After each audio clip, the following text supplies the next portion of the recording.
Ninaamini umeendelea kubarikiwa na vipindi mbalimbali ambavyo nimekuwa nikipata wakati na wasaa wa kukujulia na kukufundisha mambo mawili kadhaa yatakayokujenga kiroho na kisaikolojia. Na leo ninaenda kukufundisha aina 5 za stress ambazo ni hatari zaidi kulingana na mazingira ya kazi yangu ya kuchunga watoto wa Mungu, lakini pia kuwashauri watu mbalimbali katika upande wa kisaikolojia. Nimeweza kugundua ya kwamba hizi ninaweza nikaziita ni top 5 za stress duniani. Yaani ni misongo mikali 5 mikuu. Huenda kwa kuielewa itaweza kukusaidia usipatane na misongo hii ya mawazo, au itakusaidia uweze kumsaidia mwingine asipatane na misongo hii ya mawazo. Ikiwa utabarikiwa, unaweza kuandika hapo kwenye comment, lakini pia ukashare na watu wengine. Kwanza kabisa, aina ya kwanza kabisa ya msongo ambao unatupata au ambao unawapata watu wengi ni msongo wa mawazo ambao unasababishwa na kujilinganisha na watu wengine. Tunasema ni comparison stress. Yaani hapa watu wengi nimegundua wanaingia kwenye matatizo ya msongo wa mawazo kwa sababu wamejilinganisha na watu wa kwenye mitandao ya kijamii, wamejilinganisha na watu ambao wanaishi nao, wamejilinganisha na watu wa ofisini kwao, wamejilinganisha na watu wa kazini kwao. Na wameweza kujilinganisha na kujipima, ikawaletea mgawanyiko wa aina 3 za stress ambazo ziko ndani ya kujilinganisha. Tabia ya kujilinganisha na watu wengine inaleta msongo wa mawazo katika aina 3. Moja ndani yake, ukijilinganisha na watu wengine inakufanya unajisikia wewe sio wa thamani. Huenda wengine wamepiga hatua kubwa, wanaomba kuliko wewe, wanafunga kuliko wewe, wanatoa sadaka kuliko wewe, wako karibu kiroho kwa macho kuliko wewe. Huenda utaona wenzako wana majumba mazuri kuliko wewe, wana maisha yanayoonekana mazuri kuliko wewe. Huenda wana watoto wengine wengi, huenda wana timu ya watu wengi, ambapo wewe utajihisi ya kwamba wewe hauna watu. Na hivyo itakufanya wewe kujiona mnyonge na mdogo na uliye duni. Hivyo ukijilinganisha na watu wengine inakudogosha.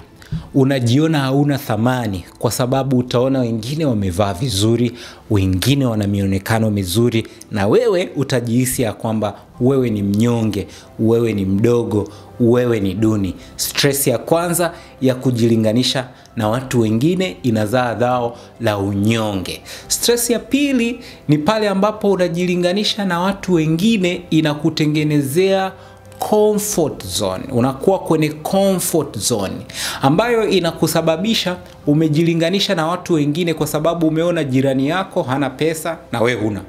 Kwa hiyo kumbe watu wote hatuna pesa. Umeona jirani yako ni mdhambi na wewe ni mdhambi, na wewe unakaa kwenye comfort zone. Unasema okay, kumbe wote hatuna utakatifu. Umeona jirani yako ni mwizi, anapiga madili ofisini, na wewe unasema kumbe wote tunapiga madili. Kwa hiyo inawafanya kule kujilinganisha, unaona wewe na wenzako wote mna tabia za kufanana, mna hali za kufanana, inakuweka kwenye comfort zone. Kwa hiyo hauna hali ya kukua, hauna hali ya kupiga hatua kwa sababu umeshajiona tayari kwa watu ambao unaishi nao wote mnafanana. Na ndio maana saa nyingine ukitaka kutibika katika hili, hebu jaribu muda mwingine kusafiri. Ukisafiri, ukienda kwenye maeneo mengine, utagundua hivi kumbe mimi siishi. Hivi kumbe mimi nilikuwa kwenye comfort zone. Kwa hiyo hali ya kujilinganisha ni ugonjwa, ni stressful kwa sababu unajiona ya kwamba wewe na watu wote mko sawa. Ugonjwa wa 3 unaosababishwa na unaotengenezwa baada ya kujilinganisha ni pale ambapo unajilinganisha na watu wengine, unajiona umepiga hatua kuliko watu wengine. Badala ya kuwa grateful, unakuwa na ego kwamba mimi ni bora, mimi ni bora kuliko wale kwa sababu mimi ninawazidi hiki, mimi ninawazidi watoto, mimi ninawazidi kazi bora, mimi ninawazidi afya nzuri, mimi nimewazidi. Kwa hiyo inakutengenezea ego, na hivyo unawapunguzia watu thamani, hawaheshimu watu, hawapendi watu, na hivyo inakusababisha unakuwa na ugonjwa wa kiburi. Kwa hiyo kujilinganisha na watu wengine haifai kabisa. Iwe kujilinganisha katika madogo, iwe kujilinganisha katika yanayofaa na kufanana, iwe kujilinganisha katika makubwa, haifai. Isipokuwa sasa, ili usiwe na huu mgogoro ambao utakupa baadaye stress, ni kwamba ili uweze kupona, usijilinganishe wewe na watu wengine, jilinganishe wewe na wewe mwenyewe. Hii unafanyaje? Ya kwamba unajitazama wewe na wajana, kwamba mimi yule wajana nilikuwa natengeneza 10,000, je, huyu wa leo ninatengeneza 20,000? Hapo unakuwa umeondoa mgogoro wa kutojilinganisha na watu wengine, isipokuwa unajilinganisha wewe na yule wajana, kwamba okay, mimi yule wajana nilikuwa kwa mwaka naandika vitabu kila robo, lakini wa sasa ninaandika vitabu kila mwezi. Kwa hiyo wewe unakuwa umetoka kwenye kujilinganisha na watu wengine, unajilinganisha na wewe na kujifanyia wewe kuwa bora na anayefaa kila inapoitolewa. Hiyo ni njia ya kwanza ya kupona hali ya kujilinganisha na watu wengine. Lakini kumbuka na utambue hali ya kujilinganisha na watu wengine, kwa sababu inadogosha, inakupa kiburi, kufanya ukae kwenye comfort zone. Hebu watazame wengine na uchukue kama point of inspiration. Yani uwatazame wengine na wakuinspire, wakuchochee kwa kuangalia, rafiki yangu amepiga hatua, amejenga nyumba. Wewe ujilinganishi wewe na nyumba yako, lakini unasema okay, anafanyaje? Huenda na malengo ya mwaka, huenda anafanya savings za mwaka. Basi okay, na mimi kumbe na mimi naweza nikajaribu, kwa nia njema, kwa nia chanya. Sio ile mimi nimebaki nyuma sana. Kwa hiyo inakupatia stress. Watu wengi tuna stress kwa sababu tumejilinganisha na watu wengine, tukawaduni. Hiyo ni aina ya kwanza ya stress ambayo haupaswi kuwa nayo kabisa. Aina ya pili ya stress ambayo ni hatari kabisa duniani ni ile hali ya external validation stress. Yani ni ile hali ambayo unatafuta kuthibitishwa na watu, unatafuta kukubaliwa na watu, unatafuta kuambiwa na watu, unatafuta kupongezwa na watu, unatafuta kupawa motisha za watu, unatafuta msukumo wa nje wa watu.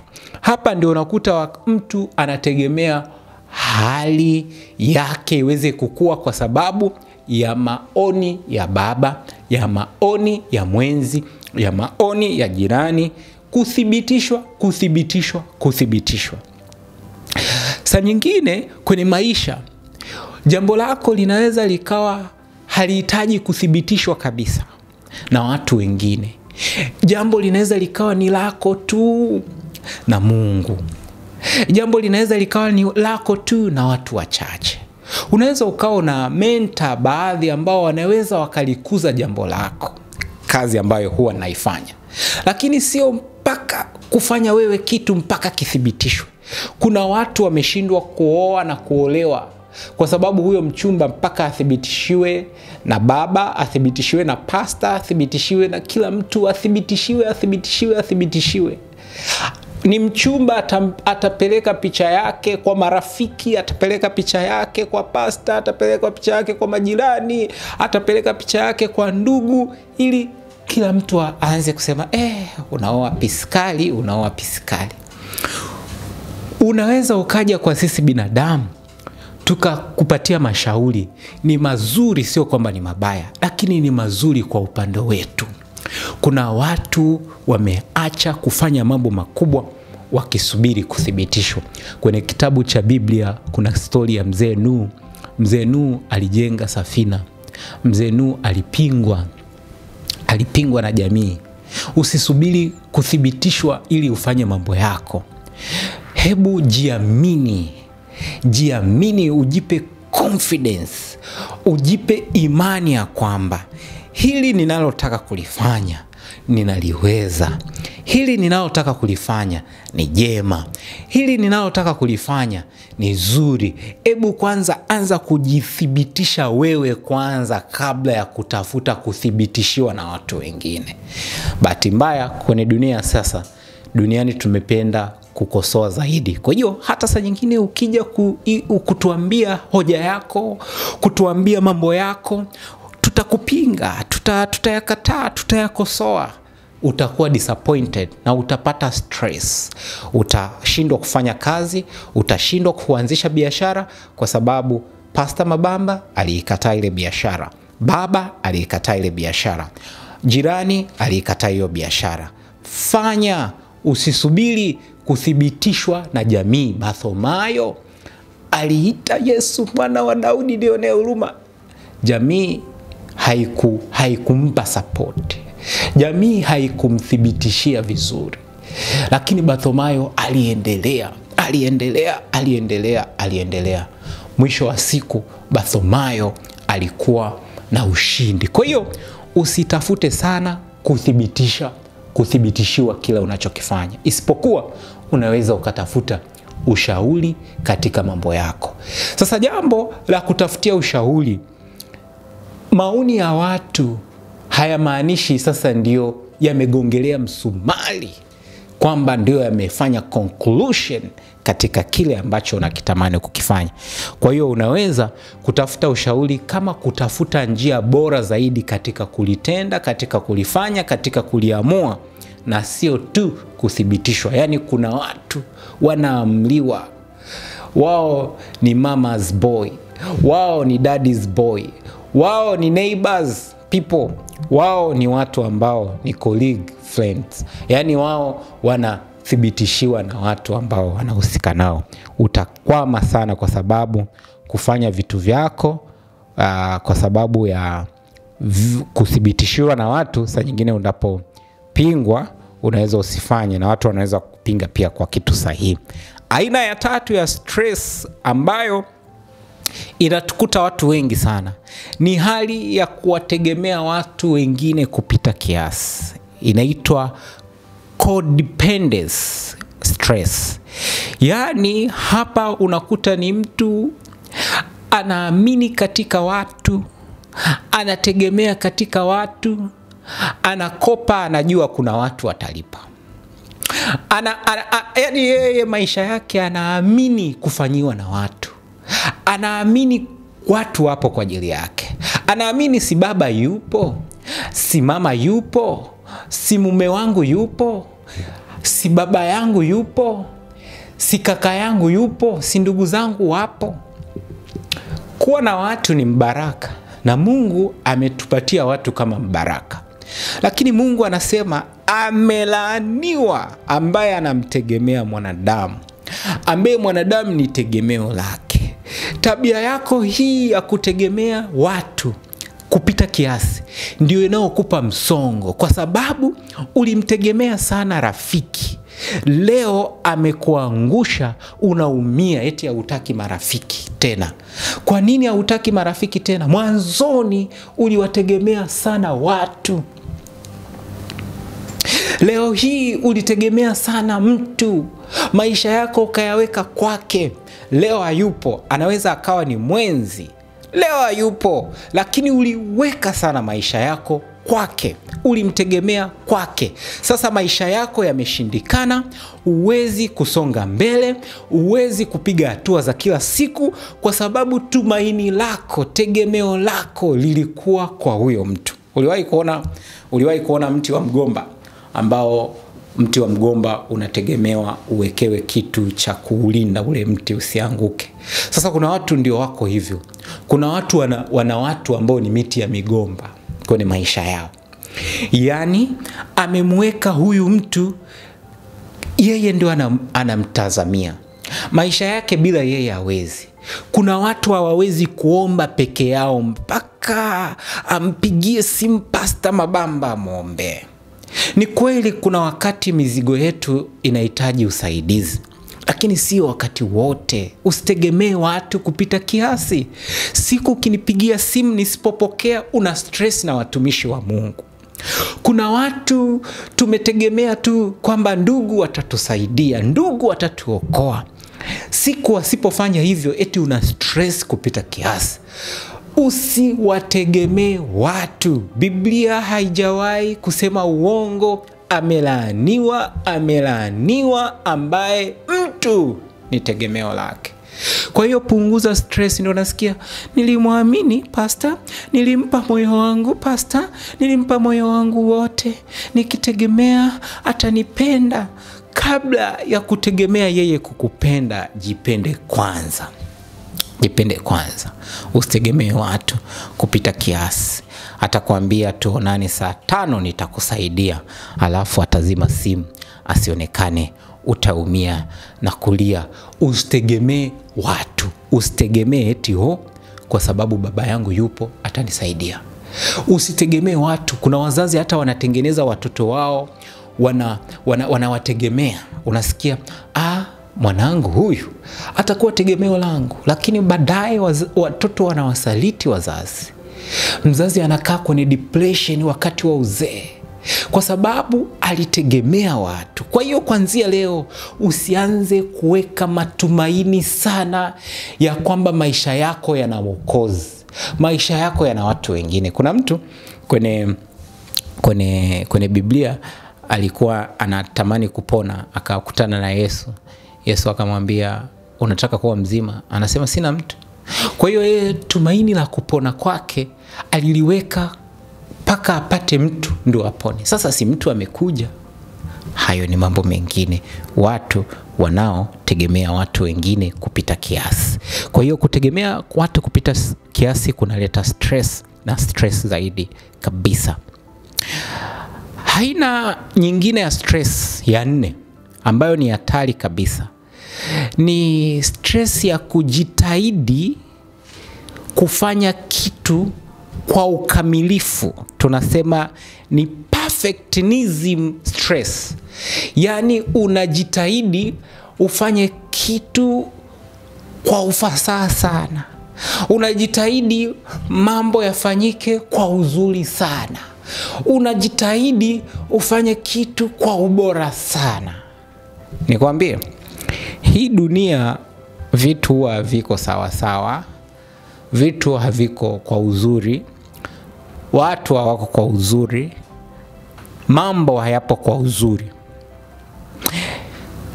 Kujitahidi kufanya vitu kwa usawa, kwa ubora sana, kunachosha. Hebu angalia, huyo amekaa anasubiri apate mume bora, perfect, anasubiri atoke mbinguni. Ona amezeeka hapo, amefia hapo, amekuwa fuvu, anasubiri apate mume makini. Hebu angalia na huyu mwingine.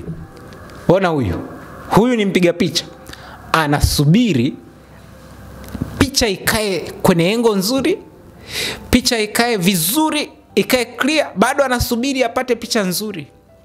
Sikiliza mtoto wa Mungu, piga picha, usisubiri picha nzuri. Piga picha 20, utaenda kuchagua huko nzuri mbele ya safari. Kuna watu wanatamani mambo yao yawe yamekamilika, yamenyooka. Utakufa na stress. Biblia inasema Mungu aliumba dunia ikiwa ni njema, lakini kwenye hiyo dunia iliyo njema akatokea mwanamke akazingua, akaharibu, japo Mungu alikuwa anashasema hii dunia iko clear. Biblia inasema Mungu mbinguni akaumba viumbe, lakini hivyo viumbe mbinguni badala ya kumwabudu na kumsujudia tu, vile viumbe baadaye vingine vikamsaliti, wakawa ni malaika waovu na shetani akiongozwa nao. Sikiliza, Kama Mungu angekuwa anasubiri achonge kitu ambacho kimekamilika, asingekuwa bado anaumba. Saa nyingine ukamilifu wa mambo ni kukubali kuendelea kutengeneza. Ndio maana Mungu anatuimarisha kila siku. Asubiri mpaka Abdalla ukamilike. Asubiri mpaka Ana ukamilike. Asubiri mpaka Asha ukamilike. No, anakutengeneza kila siku. Biblia inasema Bwana akawii kuitimiza ahadi ya kurudi kwake, kwa sababu kuna watu Bwana unakuja lini? Bwana akawii kutimiza ahadi ya kurudi kwake kwa sababu anasubiri mabamba. Anaendelea kumtengeneza taratibu. Kwa kuna watu wameshindwa wakisubiri wakati sahihi. Haupo wakati sahihi tofauti na leo. Leo ndio wakati sahihi. Kuna watu tumeshindwa kufanya tukisubiri watu sahihi. Watu sahihi ndio hao tutembee nao. Kuna watu tumeshindwa kufanya mambo kwa sababu tunasubiri mahali sahihi. Ndio hapo. Usisubiri paka upate kitu kilichokamilika, wakati uliokamilika, watu waliokamilika, kila kitu kiwe perfect.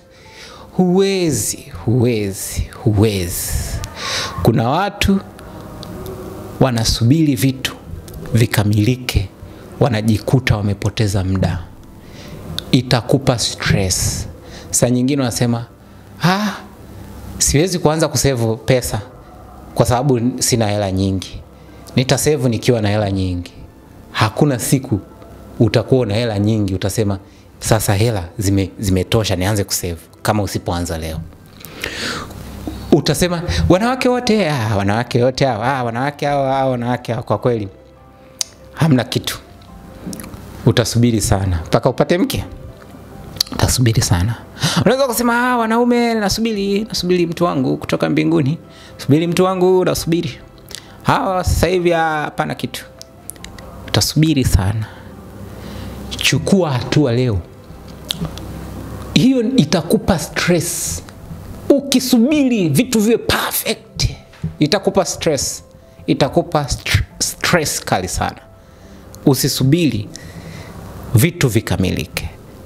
Mwisho, aina ya 5 ya stress kali duniani ni kuamini kwamba Mungu anafanya kila kitu. Hii inaitwa ni faith misinterpretation stress. Hapa ni ile hali ambayo watu wanadhani Mungu atafanya kila kitu. Alafu Wakristo na watu tunaomwamini Mungu tumebugi sana katika hili. Tukingoja Mungu afanye. Mungu akufanyie kila kitu mpenzi. Mungu akufanyie kila kitu. Mwanzo 6. Mungu alimwambia Nuhu, ninakuokoa kwenye safina. Ila Nuhu alijenga safina mwenyewe. Mungu akumshushia eti Nuhu daka safina hiyo, daka, nenda kushoto huko, inaangukia huko. Hakuna.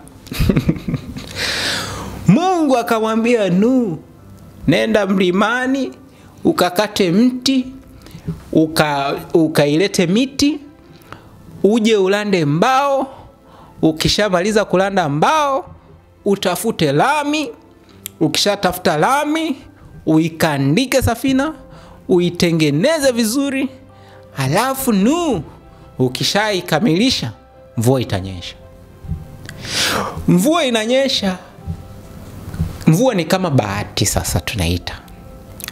Bahati inakuja maandalizi sahihi yanapoanza kufanyika. Kwa hiyo usisubiri eti nasubiri wakati wa Bwana. Wakati wa Bwana na wenyewe unakusubiri, ujiandae. Sijui mnanielewa watoto wa Mungu? Hebu andika kwenye comment hapo, tumekuelewa. Mungu hafanyi kila kitu. Wewe wakati unasubiri wakati wa Bwana na Mungu anasubiri kwanza, na wewe ujiandae. Kwa hiyo maandalio ni yako. Alafu mvua inasubiri mtu aliyejiandaa akamilishe kujenga safina. Kwa hiyo kuna kutafasiri vibaya habari nzima ya kiroho. kwamba Allah atafanya kila kitu.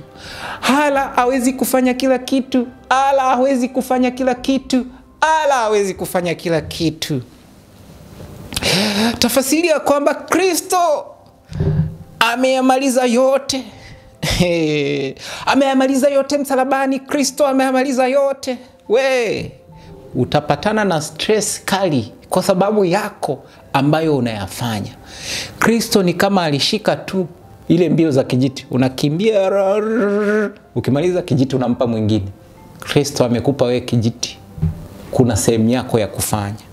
Kwa hiyo Mungu hatufanyii kila kitu wapenzi. Anza kufanya ile kazi. Usisubiri Mungu akupe mtaji. We songa mbele. Fanya hatua ndogo ndogo. Subutu kidogo kidogo. Usisubiri mtaji uingie kwenye ATM yako kwa mafuta ya upako. Mungu afanye kila kitu. Usisubiri mtoto wa Mungu. Uenda saa nyingine uko kwenye kitanda unaumwa. Meza dawa. Mungu afanye kila kitu. Mungu ana uwezo, sio kwamba hana uwezo. Ana uwezo wa kufanya kila kitu. Lakini Mungu huruhusu na wewe ufanye. Mungu uachilia na wewe utende. Mungu amekupa uwezo. Mungu amekupa hekima. Kwa hiyo kuna maombi mengi tunayapelekaga mbinguni. Maombi yetu mengi. Mungu akisoma barua zetu za maombi, anasoma barua ya mabamba. Mungu naomba hela nianzishe biashara. Mungu anasema mbona nishakupa akili ya kutafuta hela ya mtaji. Anaacha hilo ombi lako, anaweka pembeni. Anaangalia ombi jingine. Utakuwa disappointed. Utapata na stress. Utachukia mchungaji, utasema pastor ana imani. Utachukia viongozi wa dini, utasema hawana imani. Utazira kwenda msikitini, utazira kwenda kanisani, utazira nyumba za maombi kwa sababu tu uliamini Mungu anafanya kila kitu. Mungu ana uwezo wa kufanya kila kitu, ila Mungu atendi kila kitu kwenye maisha yako. Mengine amekuachia wewe ufanye. Hizo ndio aina 5 za stress. Mimi zimewahi kunitokea karibu zote. Sijui na wewe umewahi kupitia uzoefu kama huo? Hebu niandikie kwenye comment na jinsi ambavyo umeweza kupona. Na hata kama unapitia stress mojawapo katikati ya hizo, hebu andika ni ipi. Sisi na wote wasoma comment tutaona namna nzuri ya kusaidia kupitia mawazo yetu. Mungu akutendee mema. Stress free. Kataa msongo wa mawazo. Kubali kuishi na ustawi wako kwa akili zako, ukiendelea kufanikiwa kwenye maisha yako. Mungu akubariki. Usisahau kulike, kucomment, kusubscribe na kushare maudhui haya kwa ndugu, jamaa na marafiki ili kila mtu aweze kubarikiwa na maudhui haya. Kwa huduma za ushauri na saha katika masuala ya kijamii, kiuchumi, mahusiano, afya ya akili, ofisi zetu zinapatikana Makumbusho, Dar es Salaam, Millennium Towers, floor ya kwanza, office namba 20, Vicious Therapy.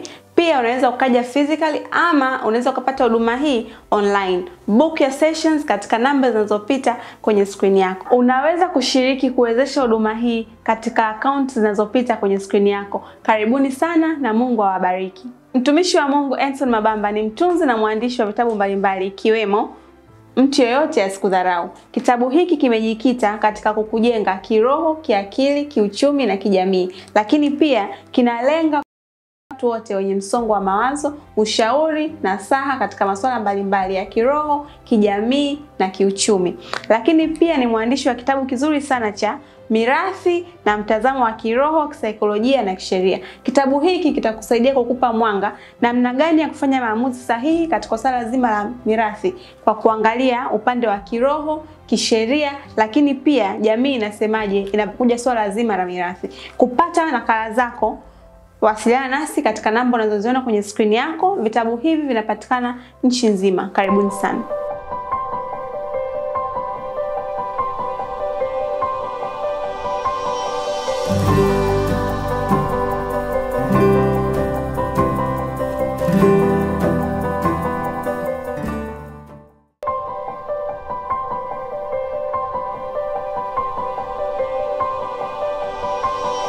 Bye.